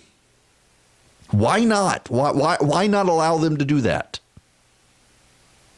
This one-size-fits-all approach dictated by people who live in New York City is bad for the entire government. It's bad for the entire country. It is. I mean, the people who listen, I'm not a fan of the drag queen story hour phenomenon. It's happening in a lot of urban areas. And I got friends of mine who are appalled by it. And I got friends who say, you know what, let local people do what local people want to do. Respect differences. And I fall in the respect differences camp. I would never take my kid there. But, you know, they had a drag queen story hour in Atlanta. It's the latest phenomenon of the depraved secularists of America. But at the same time, regionalism matters. And having a media in New York City that has the values of New York City dictating how people in South Georgia should live and dictating how people in the South should live and dictating how cities, not New York City, should run is not something that I think as a policy prescription we should have. And yet when it comes to this virus, that's what they want because they're in New York City. They see the problems in New York City. And they think the rest of the nation will have the same problems as New York City. But I want to play you a clip real quick. I want to play you a clip, and I'm not going to tell you who this is. I want you to listen to this audio. Again, I'm not going to tell you who this person is who's speaking. You're going to have to hear the clip, and then I will tell you who this person is. Listen to this person. This is from February 6th. The important thing for New Yorkers to know is that in the city currently, their risk is low and our city preparedness is high. And so we know that this virus can be transmitted from one individual to another, but that it's typically people who live together. That there's no risk at this point in time, we're always learning more, about having it be transmitted in casual contact, right? So we're telling New Yorkers, go about your lives, take the subway, go out, enjoy life, but practice everyday precautions. Right. That's the Commissioner of Public Health for the city of New York on February 6th. By February 6th, we knew there was social spread. By February 6th, the world knew that this virus could spread socially. It wasn't just in families, that it was spreading based on surfaces. And here's the health commissioner of New York City on February 6th, where by this time we already know that there's social spread, telling people there is no social spread. It only spreads among families in close contact, that you can still ride the subway and all that stuff and you'll be fine. And New York City, what do? They had a big New Year's, Chinese New Year festival with a bunch of people who had come over from Wuhan to celebrate the Chinese New Year festival. And look what's happened in New York City. Those are all facts I've just stated. Why is any of that the president's fault? And why should Georgia have to upend itself economically and relationally and personally because of the screw-ups of New York City? Only because that's the worldview of the media. That's what they know. And they're convinced because it's happening in New York City, it must be happening everywhere else exactly the same way. Politics, news, religion.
I promise I really will get back to sending out the recipes. You can text recipe to 33777. You'll get an email back or you'll get a text back asking for your email address, and that'll subscribe you to the list, and I'll start sending out recipes again. I thought I had them scheduled to go out, and I know I put some in, so I guess I just need to go in and click the box to get them scheduled to going out. But nonetheless, you can text recipe to 33777, get on the recipe list. More importantly, though, if you text data to the same number, 33777, I will send you back a link to Substack, where I'm writing a daily newsletter on the viral spread, and also to the Georgia Department of Public Health, and to the Johns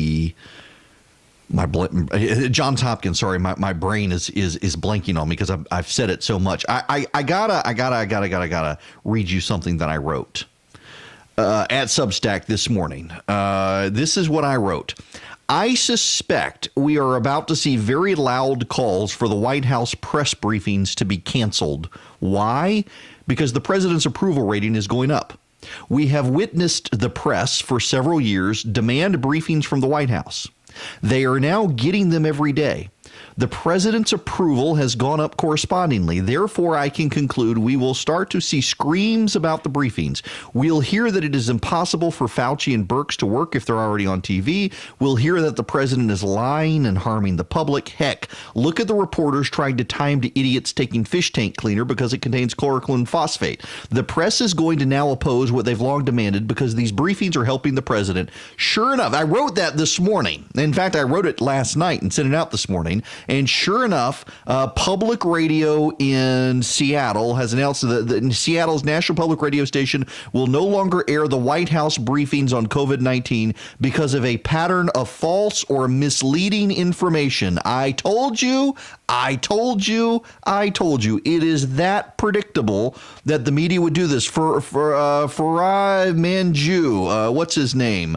Farhad Manjoo. This is the writer for the New York Times who, he's big on now suddenly embracing gender pronoun and wants to use they, them as singular words because he wants his kids to be raised gender neutral. He's tweeting, one thing I wonder about is how these people are doing anything to fight the virus when they're on TV 3 hours a day. I told you. This was so predictable that the media would react this way, that the media would say, well, we can't have these White House briefings anymore. My goodness gracious. And so they don't want to hear Dr. Fauci on TV. By the way, Fauci himself is upset with the drama, and MSNBC is comparing Iceland, which has less of a population than our least populous state, Wyoming. They're comparing Iceland's COVID-19 outbreak to the United States, claiming that the U.S. should be more like Iceland. Meanwhile, Iceland per capita has more infections than the United States. They just can't help themselves. It's a shame that on the left these days, love of country involves who controls the White House.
Hello and welcome. It is Erick Erickson here, the Erick Erickson Show across the state of Georgia. I want to do something that I normally don't do, but I interviewed this morning in the 9 o'clock hour Admiral Brett Giroir, who is the he is the Assistant Secretary of Health and Human Services. He is in charge of testing nationwide for COVID-19. And we got a couple of stations that don't come on until after 10 a.m., including Athens and the Lake Oconee area, WDDK, the doc, that just started joining us on Monday. And I want to make sure, and there were people who couldn't be around in the 9 o'clock hour it was a highly informative interview, and so I actually want to replay the interview with Admiral Giroir now so that people who missed the interview can hear it at the bottom of the hour. I've actually got an interview with Eric Gose. He is the CEO of Minnow, which is a company that's trying to help those of you who are in churches scrambling to figure out what to do. Got some ideas on that, and want to talk to him at the 11:30 hour. So I want to play for you now my interview from earlier today with Admiral Giroir of the Health and Human Services. Joining me by phone from Washington, D.C., the Assistant Secretary of Health and Human Services, Admiral Brett Giroir. Admiral, thanks very much for being with me.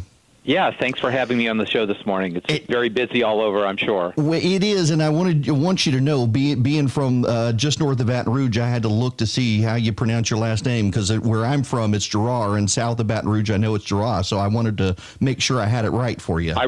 You did great. I respond to anything. No problem. Yes, sir. Now, so I know that you pronounce it better than the vice president does, so that's a good mark. So good. I do want you to know, I saw a video of Kellyanne Conway last night mentioning you, and I texted her and said, I'm going to pronounce his name better than you.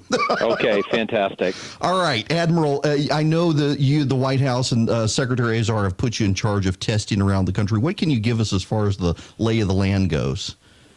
Well, testing is really accelerating quite rapidly as we expected. Testing really started as something that only the CDC can do, and now the large reference laboratories that over 90% of hospital systems use have been up and running. And as of yesterday, we had over 300, and I believe the number is 369,000 tests done in the U.S., so ramping up very, very rapidly. It's still very important to know, though, that not everybody who wants a test should get a test, because we really need to preserve our capacity for those who are hospitalized or sick, or healthcare workers, first responders, or those who are elderly and symptomatic.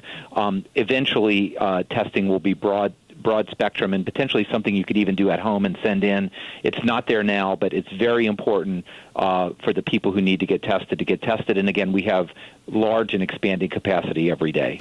Now, one of the things that I hear from some people out there is that at this point, what's the point, because the virus has probably spread so much. What's your take on that line of reasoning? Well, for individuals, it depends. Number one, it depends where you are, right? There are certain communities in certain states that they still don't have a case. So if you have a suspected case, you want to diagnose that and be able to contain them, quarantine them. In places where it's all over, the place and spreading quite rapidly, like the New York Cities of the world, it's much more important to focus testing on those for whom it will make a difference either to their care or how the care system cares for them. For example, if there's a patient in a hospital, if they're positive, they may qualify for experimental drug therapy or other things that you would do. If they're negative, you might do other things to them, like accelerate antibiotics, give them steroids, all those sorts of things. So very important. And also, if you know a patient is positive, it really helps the healthcare workers to protect themselves, to use the appropriate personal protective equipment, et cetera. If you're negative, you can go in a clean part of the hospital, and all that doesn't matter, right? So testing is important, but it really depends on the community you're in, on how it's employed, and that's why public health is sort of a local and state thing, because it is different where you are in the stage of the outbreak. Now, one of the people I know who is a dear friend who sings your praises is the former Secretary of Energy, Rick Perry, who is governor of Texas, created their task force on infectious disease preparedness and put you in charge of it. And he's mentioned your name more than once. And as someone who knows how to anticipate pandemic disease, and I guess in particular the situation there was when Ebola patients were coming in. Exactly. How do you develop plans to do this sort of thing? What do you look at?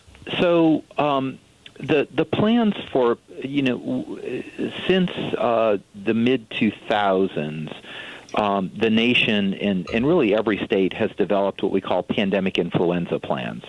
And although this is an influenza, it's very similar in many ways because it's a droplet respiratory spread. It's a respiratory lung disease. It has many characteristics of a pandemic flu, meaning that no one's immune to it because it's a brand new strain.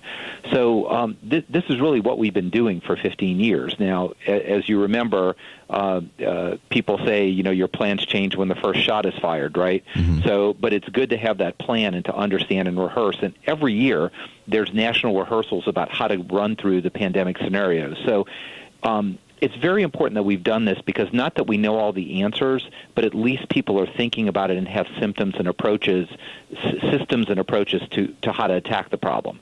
So many things we know. We have a stockpile of personal protective equipment. We have a stockpile of ventilators. We have things, distribution systems. All those things are in place. But again, this is of unprecedented scale. That we're facing now, certainly in certain areas like New York City and growing areas like in Louisiana, Washington, Michigan, New Jersey. But we have planned, we have a playbook. The playbook serves as a guide. You can't follow it perfectly because you can't anticipate what's happening. But, there are groups of people, supplies, processes in place that we rehearse and we generally follow. Now, the media, I think, has taken the president's remarks yesterday about opening the country back up around Easter somewhat out of context, where he said he was going to listen to the experts, that's what he would like to do. He's not sure that's the date. What goes into looking at when it's safe for people essentially to come back out of their houses? So I wasn't with the president yesterday, so I was not at that news conference, but I'll just interpret what I heard is that there are a lot of factors that need to be taken into account. We are, one of them is where you are in the infectivity curve, right? So that is very important. But, if we wanted to say that there's zero chance of any coronavirus happening in the country, you can close the country down for an extended period of time. There has to be a balance between what is the risk, and that's the scientific and epidemiology, versus what we need to do as a country. So I think all factors need to be weighed. Remember, the best thing that you could do for health overall is to have the economy going, get people jobs, have them doing things. So there's a lot of factors to weigh in. That clearly is a task force recommendation and a presidential decision. But I have never, I've worked with the president a lot. He is always keenly listening to scientists and medical advisors. He doesn't shut anyone out. He asked everyone's opinion. He listens to it critically. And I'm very confident that this will be a good decision made on the basis of science and all factors. Yeah, Admiral, and for those just tuning in, I'm talking to Admiral Brett Giroir. He's the Assistant Secretary of Health and Human Services right now. And I've somewhat remarked to, for example, Senator Loeffler, who was appointed by Governor Kemp here in Georgia to be in the Senate, that none of us saw this situation coming. Even in December, there were starting to be warning signs in China. And what information goes into the processes, much like you talked about earlier in planning for pandemics, you start seeing this situation happening in China. We suspect they weren't quite as candid as we know they weren't quite as candid as they should have been. But what goes into it, given your position, the level of feedback and information that starts coming in to start realizing something's going on? Well, it's like any operation. You try to get as much information as possible, and clearly, much of the eyes and ears were the CDC. Who have direct contacts and people, on the ground in China, but very good contacts with Chinese CDC. You piece together information that you can get in the open press, on the social media sites. But I think this is the question you're answering. Until China really opened up and became transparent, you try to put together the best information you could. And start planning in that way. The things you didn't know very early was the infectivity. How many people do normal people infect? How quickly it's spreading? What are kind of the symptom patterns, et cetera? And again, we would of course like to know that very, very early. But we did have some some view in from the sources that I said, and we began to plan accordingly.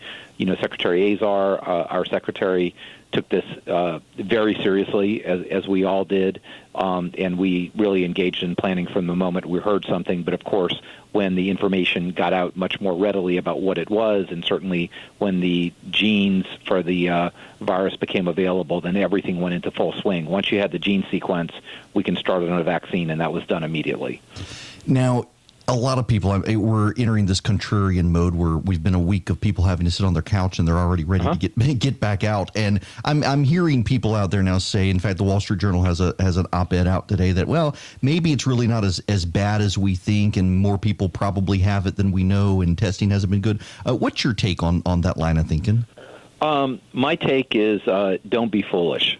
This is absolutely serious. The rate of increase, for example, in New York City, is doubling about every day. The number of deaths or more that we're seeing. We're still seeing people getting infected, and for most people, this is not going to be a serious disease. But for the elderly or those with chronic conditions, and some who are young, this is definitely a life-threatening disease. We do not have clear medications against it, although there are some that are hopeful. We do not have a vaccine. What we do know that works is the kind of social distancing, stopping travel, staying in your home as much as possible, not gathering in groups. That will work. If we are foolish enough to disregard that because we don't think it's a real problem, then this could be catastrophic for the country. So I think people really need to heed the president's advice, the advice coming from the task force.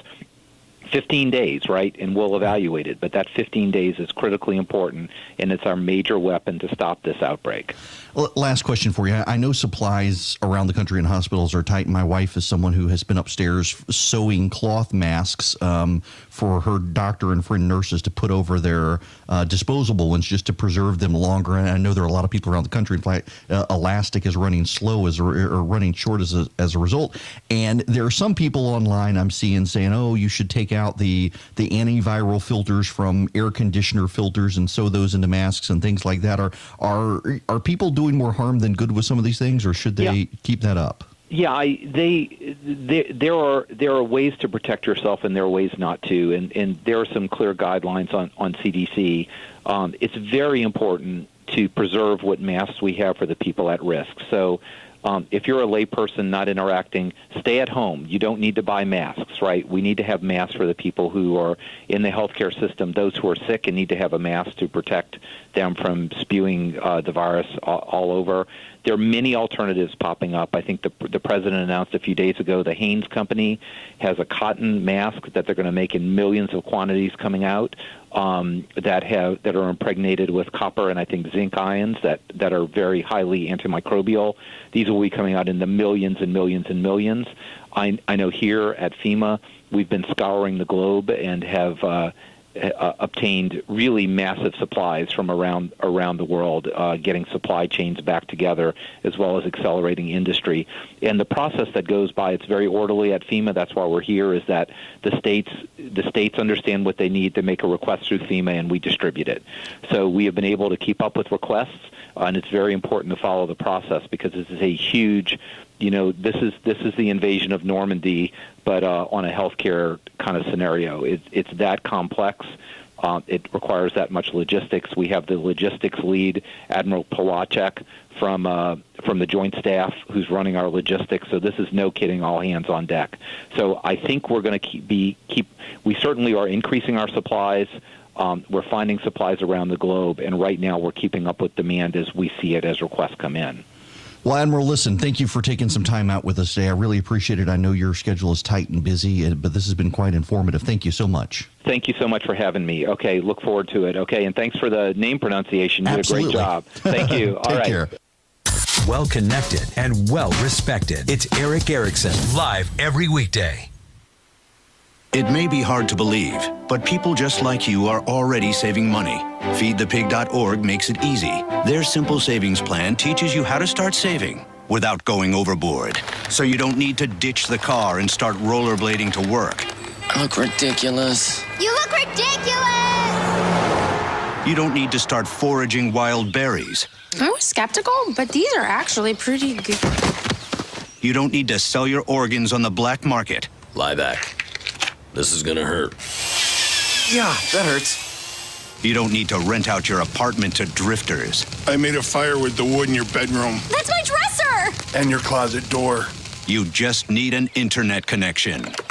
Don't get left behind. Start your personal savings plan with the tips and tools on feedthepig.org. That way, you don't need to sell all your belongings and live in a commune. These dungarees belong to all of us now, Tom. Brought to you by the American Institute of CPAs and the Ad Council. Wow, yeah, since the storm, it's been crazy busy for us. We got all kinds of office desks coming in. Now here's a fancy one right here. It's missing a leg, but that's all right. Whatever. Washers and dryers from a laundromat. Oh, wow, and check this out. Another deep fryer. And I'm not sure what this doohickey is. Yeah, most businesses weren't ready for a storm like that, you know.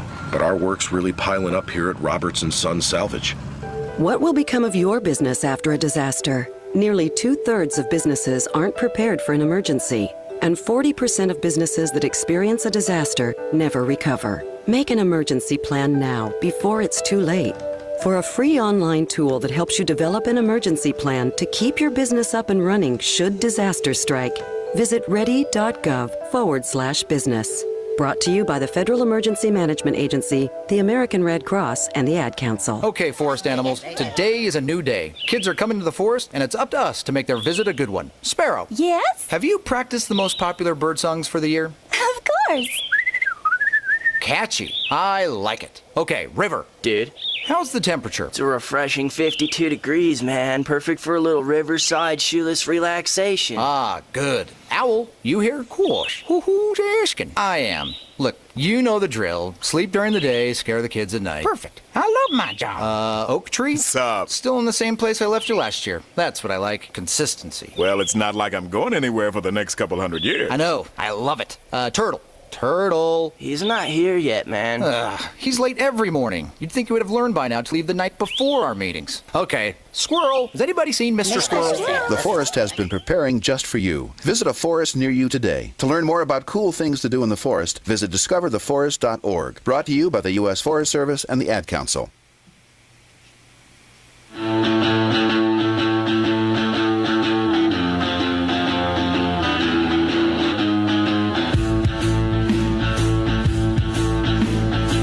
Get exclusive interviews and Erick's daily email by texting SHOW to 33777. Well, talk about challenge accepted. You know this is going to happen. The governor of Virginia, Governor Blackface himself, Ralph Northam, has decided to issue an executive order banning church services of 10 or more people. You know, most churches actually have closed because they don't want to spread the virus. I mentioned in the first hour this story of the church in Arkansas, where this was before the CDC was recommending closures, but 35 people attended a kids' church service and have now gotten COVID-19. That's how contagious it is. Or in Albany, Georgia, you've now got a viral spread in Albany, Georgia, because of 2 funerals with one preacher who was infected and preached. And you've had not quite half of the deaths in the state, but close to half the deaths in the state of Georgia from connected to that. So people are avoiding church. My own church is closed down and trying to come up with ways to do church together communally. Piedmont Church here in Macon, where I am, did what I think my church is trying to get technically to be able to do it, is to do a radio transmitter service so that people can park in their cars, tune into a station, and can hear the church service. The preacher stands at the door. I think this is what Piedmont did. The preacher stood up front at the door of the church. People parked in the parking lot and tuned into an FM station, were able to hear the sermon. Ralph Northam, however, is banning the church services. It's a crime for more than 10 people to gather in a church. Now, I don't think people should be doing that, but there may very well be parts of the state where people are comfortable doing that. And if they are, do it. Banning people from worshiping together is just it's a challenge accepted moment, frankly.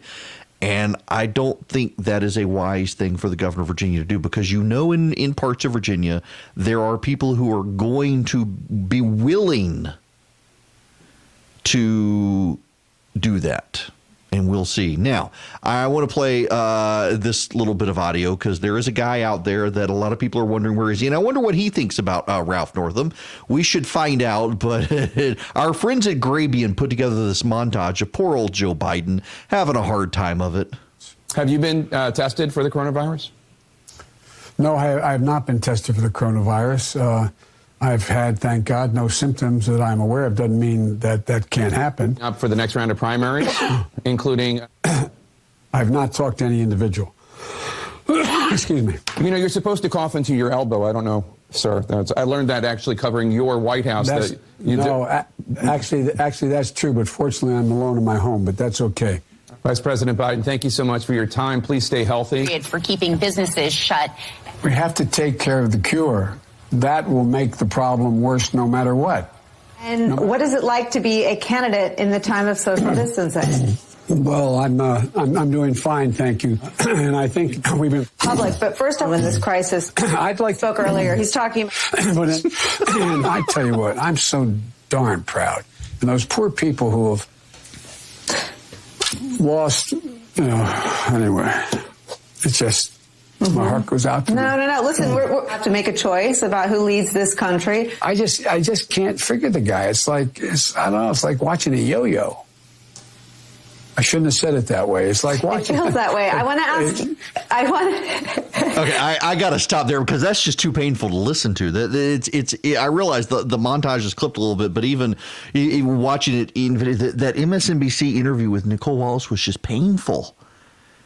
It was painful, and I kid you not. Where is the? Let me go over to the Atlantic, because they actually have a story, and the headline is basically Joe Biden, please don't die, or stay alive, or some such. This is how they're viewing the situation. Joe Biden is their hope and savior against the president, and I just don't know that he's getting traction. And, at the same time, I mentioned earlier that they are seriously, the Politico right now has a story out that they are encouraging people to shut down the White House press briefing, that the president lies too much. Y'all, they've been running the White House press briefing for 2 weeks.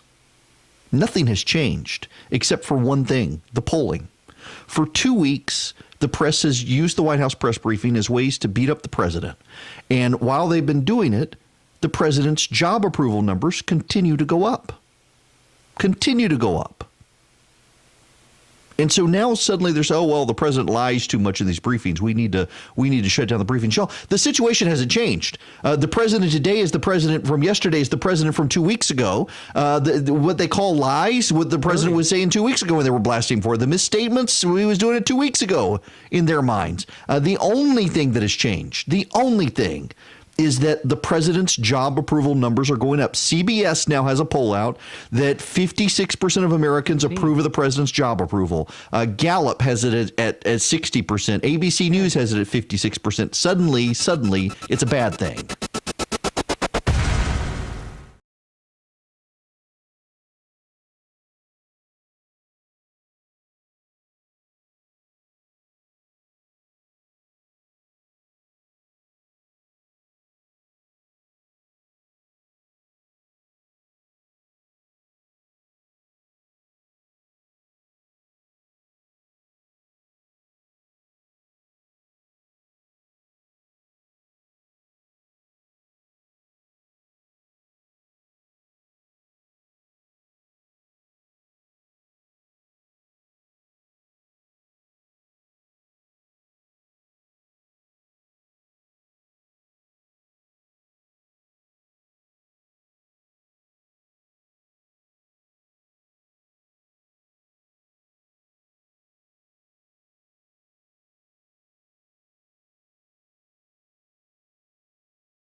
It is Erick Erickson here, the Erick Erickson Show. The phone number, if you want to be a part of the program, is 877-97-ERIC, 877-973-7425. Joining me here shortly, Eric Goss from Minnow is going to join me. A lot of groups, a lot of people out there wondering how can they worship together. Minnow is actually a website that is working to help people who are stuck at home roll out a church at home feature. And they're Nashville based, the Franklin area. I'm intrigued also because Eric Goss spells his name like me, so that's a good thing. Meanwhile, you should know the governor of Virginia has signed an executive order banning churches from meeting, and so this is a relevant time to explore something like this. But joining me is the CEO and co-founder of Minnow, Erick Goss. And Eric, I got to tell you, you're one of the rare people I've encountered who spells your first name the right way. Thank you. I noticed that, Eric. I appreciate that. Great mind. Yeah, absolutely. Our parents can all be proud. Now, let me ask you about Minnow, and particularly in light of this, the governor of Virginia, you might not have heard, has just signed an executive order banning churches with 10 or more people from meeting. I'm sure some will want to challenge that, but Minnow, and the website is gominnow.com, helps families, in particular right now, you guys, it looks like are trying to help families who are stuck at home and still want to get church. Yeah, so Minnow is actually a streaming platform for Christian families. So we have a subscription platform that's similar to Disney Plus or Netflix, but specifically for Christian families to help them find programming for their kids. And we, I've been involved with the church in planning churches, and what I recognize as soon as churches stop meeting, while there's some large churches that will actually be able to live stream their services, that most churches really, even those churches that can live stream aren't going to have resources in place to be able to serve kids at home. And a lot of parents are struggling with, what does it mean to actually have a faith experience for my children at home when they can't go to church every week? And so we set up Minnow Church at Home, and you can actually go to that URL, minnowchurchathome.com. And what you can find is a video that we've put together that's curated, that's got Bible stories, worship music, Bible verses, prayers. So parents can either watch that with their children or give their children the opportunity to watch it by themselves. Then we've also included a downloadable Bible story that's got questions for the family to go through together. And then there are a whole bunch of download packs where people can download activity sheets or coloring sheets for their kids. That way they can have a children's ministry or a Sunday school-like experience while they're at home. Wow. So, I mean, I'm glad to find out that you guys exist, because I've been struggling with our family at home. Our family, we're now under a shelter-in-place order for my family in Georgia. My wife's got lung cancer, so we're not allowed out of the house in our family. So church is not possible, and trying to figure out ways to get my kids involved in stuff. I've been struggling for stuff. Yeah, well, and you're not alone, Eric. I think most parents, that's where most parents are. So when we started Minnow, we just launched it in November of last year. We did extensive research and discussions with parents, and so many parents, like the key issues for them are, I really want to help my children understand their faith and help them grow up with a Judeo-Christian background. But then the second is, I want to protect my kids from culture, because, man, culture is encroaching on my household, and there are messages and themes that people think are appropriate for my children that, I don't think they are appropriate. And so I need help. I need to create sort of what I'd call kind of a cul-de-sac that I know I can relax in. And so that's really why we launched Minnow, was basically to be that protected cul-de-sac that, that your kids can go out and play, and you can feel very comfortable with them watching what we put on, knowing that we've watched every minute of it. We're parents ourselves, and we care deeply about helping kids understand their faith and helping them to grow up to be the type of human beings that we think really benefit society at large. Now, I know my listeners well enough to know that I feel obligated to ask you. I'm assuming, particularly for the kids' activities, Christian non-denominational as opposed to a particular denomination. Yes, yeah. So I would say Christian non-denominational. We like to think big tent. I always talk about big tent Christianity or Apostles' Creed Christianity, and so we don't fall under a denomination at all. In that we've got we have Protestants, evangelicals, mainline church, very conservative churches, Catholic churches, even Greek Orthodox churches, families from those type of faith streams that are subscribers to Minnow today. So my Baptist friends who are listening and know I'm Presbyterian know they're not going to get instructions on sprinkling their kids. That's exactly right. That's exactly right. The one thing I love about children's content is it tends to focus on first things, and it can't get too dogmatic. And so what we like to say is Minnow travels well throughout the church, just because the need for kids having great programming is so significant. And then, we get to focus on first things, which most of the church agrees on. Now, I want to just let listeners know, I'm talking to Erick Goss with Minnow. It's MINNO. And if you want to get an easy link to the church at home, if you text the word data to 33777, I'll spit you back a link, text you back a link. I won't say spit, text you back a link right now to their website so you can click through and see what we're talking about here for that at home. Now, let me step back a little bit. As you mentioned wanting a safe space, and I've been craving this sort of content, and there are groups out there who try to provide content. Now, this does seem to be growing among the Christian community as people more and more recognize there's got to be a level of Christian culture that we can engage with that isn't really present in your typical online venues. Yeah, and in many ways, I say Minnow is a God-friendly place because most of the platforms that are available today, Amazon, Netflix, Hulu, even Disney Plus, at times are what I consider not God-friendly. And part of the challenge, I used to work at Amazon. I was a manager there, senior manager at Amazon, and the one thing I recognized is most of the executives that I worked with don't have any faith tradition whatsoever to call upon. And so these are the folks who are making all the content decisions for the major technology platforms. And so, in some instances, not only do they not know anyone who cares about Christianity or cares about faith, but they may not even know someone who's conservative in politics. Like they may be surrounded with folks who are liberal and then also may not even have a faith tradition that they adhere to or care about. And so when they start thinking about content and it's got any kind of faith reference to it, their first reaction is not, oh, that's interesting. It's, ooh, we better keep that away. And so what we recognized is it's really hard. And what a lot of people don't understand is from a structural standpoint, in an industry standpoint, we could have a creator, someone who's written a new show that may be better than VeggieTales, because VeggieTales is probably the show that most folks are familiar with. But that show could not get made today. Like there's not a platform where that creator could actually go and get that show funded and green-lighted because none of the major platforms actually care about the church-going audience. And it's not an audience that they have prioritized. And if they think about it more from an exploitation standpoint of, hey, let's license that movie because it was really successful at the box office. They don't really have a mindset of what can we do to serve families who care about their faith and want to instill faith and character in their kids. And so that's really why we launched Minnow, was to basically to serve those families. And then, with the expectation of growing it to where we could make investments in content and to be able to tell those stories that so many parents are looking for their kids to be able to experience.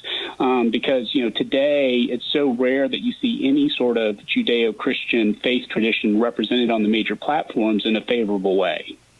Well, yeah, I completely agree with that. And it's as a parent of an 11-year-old and a 14-year-old, finding that good content is something. So I appreciate you guys doing that. And thank you for thinking about all the people who are stuck at home now and need to have church at home, struggling to find resources. And again, it's GoMinnow, MINNO.com. And you guys are based up in the Nashville area, aren't you? We are. So we're sheltered in place here, and I am very familiar with your Baptist listeners, being in Nashville. so those are our people. Well, one day I'm going to have the PCA Baptist Battle of the Sprinkling and Duncan. Yeah, I very appreciate that. I've been an elder in PCA churches myself. Yeah, well, my wife and I are in a PCA church now, and we both grew up Southern Baptist, and she swears we got to build a pool in the backyard so our kids can actually be baptized. Yeah, that's hilarious. That's awesome. Well, yeah, and just to your listeners, so it's easy. We have a website, Minnow Church at Home, where they can find a church at home experience. And if they want to see the Minnow platform, they can either go to gominnow.com. That's GOMMINNO.com, or they can go into the App Store at Apple, Google, Amazon, or Roku and just search for Minnow, and they'll find our app there. Fantastic. And again, to make it easy for everybody listening, I've set it up. If you text DATA to 33777, I'll send you back that link as well so you can check it out. Erick, thank you so much for stopping by and talking about this. Hey, thanks so much, Eric. It's great to be on, and we'll be praying for your listeners. It's a tough time, but we know the Lord will see us through. Absolutely. Thank you very much. That's Erick Goss of Minnow. Again, if you're interested in doing this, if you need a setup for church at home with your family right now, just text the word DATA to 33777. I'll send you back the audit link for Georgia Public Health and for Johns Hopkins, but I took out my stuff and put in this stuff if you're interested in the church at home setup with Minnow, so that you have some resources for you at home stuck and not going to church. Now, I suspect if you're just tuning in here, the governor of Virginia has now imposed an order banning churches of 10 or more people from getting together. And listen, I think it's advisable for you not to go to church right now. I really do. And I hate to say that. In fact, I'm trying to figure out what can I do with my listeners in that regard. And I'm in seminary. Well, I'm on sabbatical from seminary right now because I'm doing 5 hours of radio a day. But I'm trying to figure out ways to do it. And I always do a Good Friday service. And it's a different radio experience, and I'll get into it on Good Friday as to why I do what I do on Good Friday. But let me also put out the all call again that if you are with a church or group that has music that you think I should consider, and I can't do it for everybody, but I do like to listen and find good music, and I try to prioritize groups out of Georgia. So there'll be lots of Third Day in there for sure, among others. Andrew Peterson will be in there and stuff. But if you have music you think I should consider, drop me a line, Erick, E-R-I-C-K, at theresurgent.com, or there's a contact form on theresurgent.com. You can use the contact form, reach out, and send me a link so I can listen to it. I do try to find relevant music from Georgia for the Good Friday show to put in there. I realize if you haven't listened to me in Atlanta, we haven't done it on this show because we only launched in August. We did something kind of appropriate at Christmas, something similar, but on Good Friday, we abandon the day-to-day political topics, and we actually do an actual talk about the history and philosophy and everything else, because it is considered, even by a bunch of atheist historians, perhaps the most important day in human history. Christians would say it is. Well, actually that Easter Sunday is the most important day in human history. But for even a lot of secular scholars, the killing of a guy named Jesus from Nazareth in Jerusalem in sometime around AD 33 is considered a turning point in human history. And because it's so significant, I like to pause on Good Friday and actually do a show about it. And I don't play standard music that we play on the show. We actually play music from churches and Christian groups that day. So drop me a line if you want me to consider it. And I want to go on and take a time out here, reset. When we come back, we got a little more we need to talk about. There is some developing news out there with the stimulus deal we need to talk about. I really do like his opinion on things.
Well, the House of Representatives is having a little bit of trouble getting in order to pass the stimulus plan. They gavelled into session and then went straight out of session, and they're having trouble figuring out how to get a vote. Part of the problem here is that they are worried one of the super fiscally conservative members of the House Republicans will object, and if they object, then they have to do a voice vote, and any member can move to do a roll call vote, and they're just not sure. They can't get people back. I am hearing that a number of people are out there trying to get back to Congress. A number of members of Congress have sent me emails saying that they're headed back in large part because they're afraid that someone's going to object, and they're really starting to get aggravated about the possibility of it. So things are still in flux up there. The president has said he is willing to sign it. And the president, of course, wants to get this going as quickly as he can because he really would like to get the country back open. And here's part of his concern, which it is valid. You're going to lose a number of people to the flu, but you're going to lose more people by putting a country into a massive recession or depression. You're going to lose people. You're going to have suicides by the thousands. You're going to have all sorts of things happen. You're going to have instability. You can't just come in and say, let's close up the United States of America, the biggest, the most successful country in the world by far. You know, when I came in, when I was elected, and you knew this number, China was going to overtake us in the year 2019. It wasn't even close. We went way up, and they didn't. We've done great. They pay us a fortune in tariffs and everything else, and yet we have a good relationship with them. We just signed a trade deal. But we're the number one in the world by far. And now a few people walk into the Oval Office, say, sir, we have to close up the country. And I said, what are you talking about? And that, Mr. President, must have been a very difficult thing to accept. One of the most difficult decisions I've ever made. One of the most difficult decisions he's ever made, close up the country. Here's the thing. If we can get everyone to stay home and curve away from the virus increasing, Italy has actually managed now, it looks like, to get on the other side of the curve where the rates decline. Although I do have to tell you, in Hong Kong, Singapore, and even parts of China, they're worried the virus is trying to come back. But Italy looks like it's gotten over the curve now, and we need to do that. And if we can do that in the next couple of weeks, then maybe we very well be able to open parts of the country. Not all of it. New York is probably going to be closed off for a while, but parts of it we should be able to do, and that's not a bad thing. And the president does have concern, the economic burden on people. The stress, all of that has an impact on people. You don't want to start seeing the suicide rate go. Look what happened, just very legitimately. Look at what happened down in South Georgia after Hurricane Michael came through, and when the federal government delayed sending checks and relief that they promised, the rates of suicide began to go up down there among farmers and others who were on hard times, didn't see a path forward, and lost hope. And you don't want to do that here. You don't want people to lose hope. And it's interesting to me, the media is accusing the president of seeding false hope. He's not really. He's trying to be an optimist, and the media is demanding he be a pessimist, which is unfortunate. They're also trying to divide him with Dr. Fauci. Dr. Fauci, by the way, has had enough. I've saved the best for last. Listen to this from Dr. Fauci. Dr. Fauci, I want to ask you about something that I've seen transpiring over the past couple of days, especially as it relates to you. It seems like increasingly a bunch of the questions from the media are designed to create a rift between you and the president of the United States, or at least to sort of emphasize differences of opinion in a way that, you know, creates distance between you and the president. Are you sensing that as the media continually asks you questions about the differences you have with him? That is really unfortunate. I would wish that would stop, because we have a much bigger problem here than trying to point out differences. They're really fundamentally at the core. When you look at things, there are not differences. The president has listened to what I have said and what the other people on the task force have said. When I've made recommendations, he's taken them. He's never countered or overridden me. The idea of just pitting one against the other is just not helpful. I wish that would stop and we'd look ahead at the challenge we have to pull together to get over this thing. He's right. The division in the media is crazy. And they are seeding stories. They have seeded stories. They have pushed stories that try to suggest that the president and Dr. Fauci are at odds. Listen, there is a media presupposition. If you get my daily email, I wrote about this morning. Let me actually, not to be repetitive here, but let me just read you the opening here. You can text data to 33777. You'll get back the link. If there's one thing we know for certain about the American press corps' interaction with President Trump, it's that they presuppose him an unserious and very vain dolt. If anyone grabs too much of the spotlight or utters anything disloyal, the president throws them out the door. That's why so much of the press, that's what so much of the press believes. In fact, I suspect some of you reading believe it too. Certainly some of the White House believe it. They've tried to exploit it by circulating rumors about various people riding too high in the saddle. The press has tried to drum up divisions between the president and vice president in this way. How many stories have we read about the vice president overshadowing the president or over operating as a shadow president? These weren't true, but they were circulated to try to spark division. The press fundamentally believes the president will fire people who are more likable than him, overshadow him, or make him look bad by outperforming him. So I have to wonder if a portion of the press corps is trying to get a lot of Americans killed right now. Now, I got reporters who are very upset with me for writing that this morning.